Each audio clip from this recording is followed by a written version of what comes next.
ఇక రాష్ట్ర ప్రభుత్వం పరిధిలోకి ఇప్పుడు ఏది మద్యం ఉన్నది సార్. దేశమంతా ఒకే పన్ను విధానం ఉండాలనేది జిఎస్టీ సార్. దాని ఆలోచన అదే.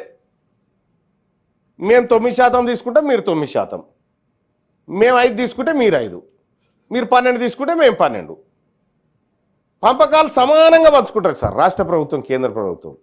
కానీ ఇక్కడ మద్యం ఉన్నది సార్.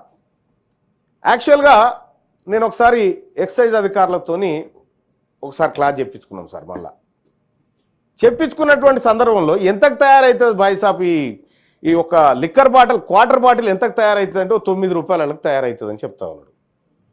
9 రూపాయల క్వార్టర్ బాటిల్ను 190 రూపాయలకు అమ్ముతా ఉన్నారు వీళ్ళు. అంటే దాని మీద ఎంత పన్ను అన్నట్టు? ఇది రాదా మరి జిఎస్టీ పరిధిలోకి?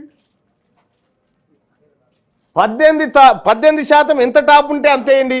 మీరు 18% పన్ను వేయండి సార్ క్వార్టర్ మీద, 20 రూపాయలకే క్వార్టర్ సీసా దొరుకుతుంది. దాన్ని 180కి అమ్మవాడి తిరిగి.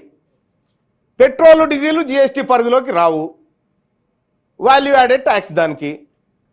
అంటే అంతర్జాతీయ మార్కెట్లో దాని ధరలు పెరిగినప్పుడల్లా ఇక్కడ మనం పన్నులు పెరుగుతూ ఉంటాయి అన్నట్టు.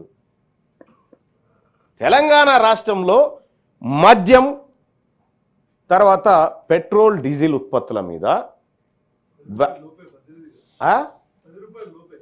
ఏది 10 రూపాయల లోపే. ఇంకా అంటే నేను జిఎస్టీ అంటా ఉన్నా. లేదు 9 రూపాయలకే తయారవుతుంది. దాని మీద 18% జిఎస్టీ వేసుకొని పోని. ఎంత టాప్ జిఎస్టీ ఎంత ఉంటే గంత వేసుకొని.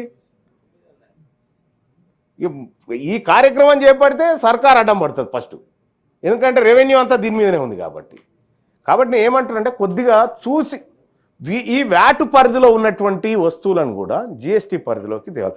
అసలైనటువంటి 1,60,000 కోట్ల విలువైనటువంటి సంపద వివాదాలు కోర్టులో ఉన్నాయి సార్. ఈ ఫ్రాడ్ను అరికడితే, ఈ ఇన్పుట్ ట్యాక్స్ క్రెడిట్ ఏదైతే ఉందో ఇందులో జరుగుతున్న అక్రమాలను అరికడితే వసూళ్లు పర్ఫెక్ట్గా ఉంటాయి సార్. అలాగే ఇప్పుడు మద్యం తాగేటువంటి వాళ్ళు ఉన్నారు సార్, వాళ్ళకు మీరు ఒక సమాధానం చెప్తే బాగుంటుంది. మేము క్వార్టర్ సీసా మీద ఎంత ట్యాక్స్ వేస్తూ ఉన్నాము, 9 రూపాయలకు తయారయ్యేది 190 రూపాయలకు ఎందుకు అంతా ఉంది మీకు అనేది ఒకసారి ప్రభుత్వం ప్రజలకు కూడా చెప్తే వాళ్ళు కూడా చూడ ఎట్లా వాడుకోవాలో దాన్ని అట్లా వాడుకుంటారని సూచన సార్.